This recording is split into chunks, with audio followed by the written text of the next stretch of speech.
Have a great day.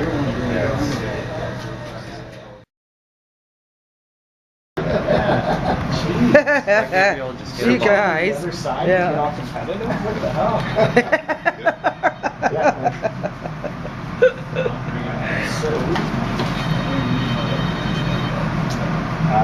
I'm good to go anytime. So, did you have a statement you wanted to make? Or? I was going to try. Yeah, go for it. Well, we are announcing today that the Department of Justice has decided to no longer go ahead with a jury trial against Owen Smith. Owen was arrested back in December 2009, making food and skin products for the Cannabis Buyers Club. And last year we had the beginning of the trial, and in a voir dire in the BC Supreme Court, Justice Johnson determined that the MMAR, the Marijuana Medical Access Regulations, were unconstitutional because they did not allow patients to make any extracts, any food or skin products out of the dried marijuana that they are allowed to legally grow and possess. And at first the jury was going to, the Crown at first was going to continue ahead with the jury trial, and in February we expected to have a 20-day jury trial for this case. But just last week, the Department of Justice has conceded that it is very unlikely that a jury would convict Owen for making these food and skin products. And as a result, on January the 10th, we are going actually to court in Nanaimo to appear in front of Justice Johnson, at which time the Crown will essentially enter no evidence against Owen so that he will be found not guilty by the judge. We expect after that the Crown will appeal the decision. In fact, we hope and anticipate that the Crown will do that so that this issue can be resolved at higher levels of court. But for now, we are very happy that Owen has been found not guilty of all charges in this matter, and that the club has been vindicated, and Health Canada has been condemned for their inadequate program that really forces patients to smoke cannabis, making it illegal for them to make food and skin products, which is really quite ironic and backwards. So again, today is a celebration day. It's a wonderful way to end the year.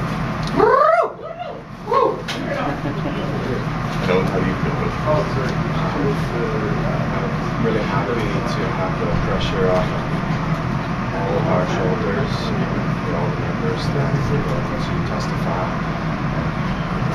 It's a good day to celebrate the holiday season. Are you concerned about the prospect of facing I couldn't really see anybody looking at what we do here and thinking that any of us would deserve criminal punishments. So there wasn't a lot of concern. But there was certainly a lot of effort that was planned to go into it. It's also that since the parties doing everything here, trying to stay in the situation management like that.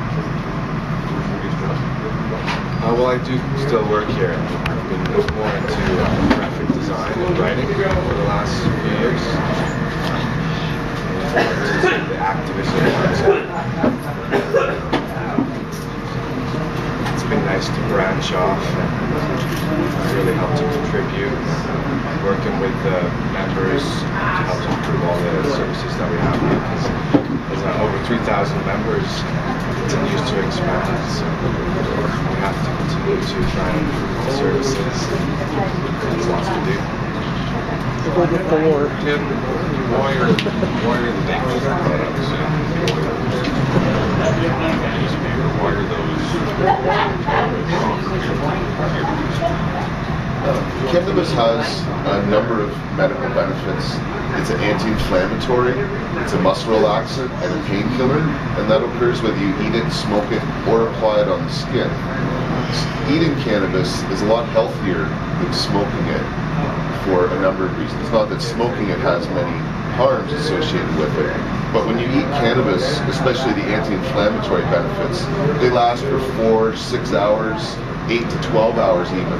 The lingering effects can occur much more like normal medicines instead of the 20-minute or hour, effect that the joint might have. And so when people join our club to use our edible products, they're often going to use less prescription drugs than they use. They're going to feel better. They're going to save money. And they're going to smoke less if they're already smoking cannabis, because the alternatives, like putting it on your skin if you've got a sore wrist, for example, even eating it, it affects your whole body and it's only your wrist that's sore. Whereas if you can put a massage oil and a patch on your wrist, then the direct application allows you to not only feel the benefits, but also you don't feel psychoactive effects as much. So the alternatives to smoking are healthier in many ways than smoking, and more medically efficacious as well. And so the April rule from Johnson essentially said that offering those products is legal. Well, he said that he was going to give designated growers a year before they could offer it. He said it should be legal. Yes, he said that moreover that patients should be allowed, once they're given or grow the dried marijuana, they should be able to do anything they want with it. You can't produce a harmful drug out of cannabis. It's not going to kill anyone, no matter how concentrated it is. And so the judge recognized that it's essentially, a very harm-free plant, and that there's no scientific or legal justification for telling patients that they can't make a butter or a hash or some other kind of product out of it.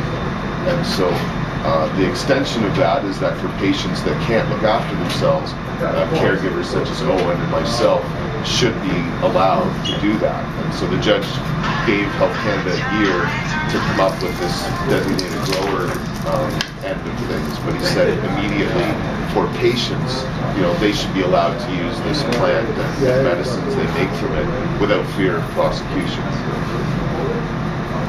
So do you see this decision to drop charge against them?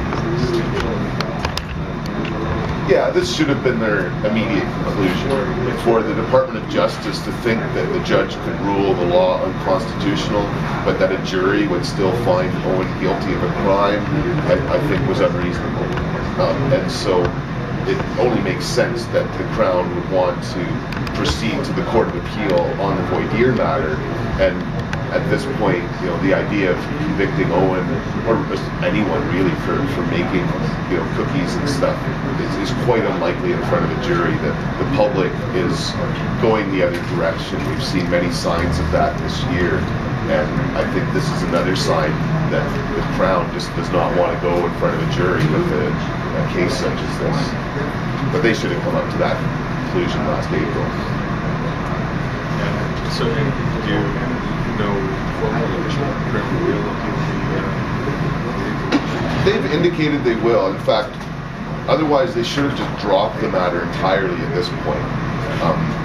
If they did that, they wouldn't be able to appeal. So when we go to court on the 10th of January, Owen has to first elect to go to a judge and not have a jury anymore, at which point the Crown will enter in no evidence. And then we have no evidence and the judge will find him not guilty. That will allow the Crown to appeal the voir dire. If they just drop the matter entirely right now, they wouldn't be able to appeal the constitutional decision. So they're indicating that they're going to go ahead with the appeal, but they haven't said directly that they are. I don't know if the Crown very often tells you what they're doing in advance. But in this case, all signs are that they plan upon appealing it. And the other sign is that the new regulations they announced just a couple weeks ago, they do not have allowances for anything other than dried marijuana. And so it's clear from Health Canada's bureaucracy that if they don't agree, the patient should be able to make their own skin products. So we can't, we don't expect them to allow this decision to stand unappealed. That wouldn't make sense at this point. So everything says that they're going to appeal. Those new regulations, in the context where we're seeing our neighbors down south towards decriminalization, legalization, how much sense do you think those new regulations make in the Canadian context? Well, taking away patients' rights to grow their own medicine is not only a violation of their rights, but really endangers their lives in many cases, because most people can't afford as much cannabis as they would need, especially patients, I should say. And so the new regulations that take away patients' rights to grow, or that end of things is really horrific and a step backwards.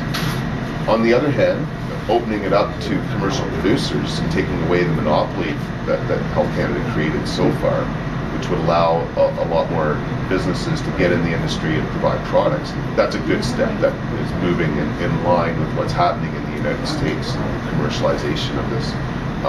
But the first part of their plan, though, taking away patients' license, that's abhorrent. That's really horrible that our government would take people's essentially rights away. That's not the direction that we would like to go. So the regulations are good and bad, but certainly for patients they're mostly bad. They're going to have to be paying a lot more for their medicine than these companies than they would be currently paying, if they're paying anything at all.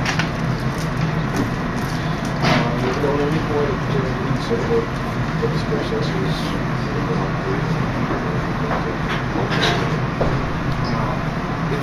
It's been a really fulfilling process for me. I've made a lot of friends along the way. I've been able to really look in depth through writing for the Cannabis Digest. All many details of this movement. It's so fascinating. I can see it continuing to grow and spread out there as more people get on board.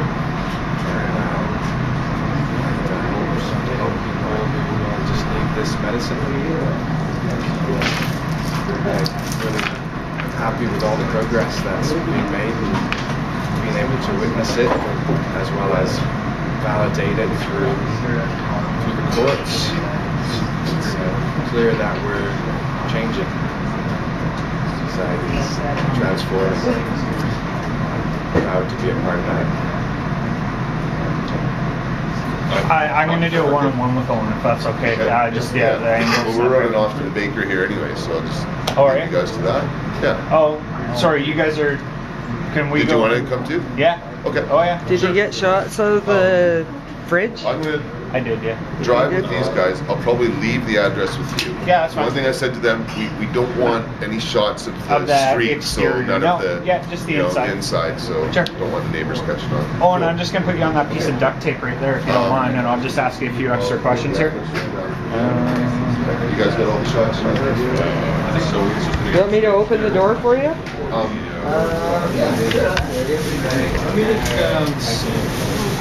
That's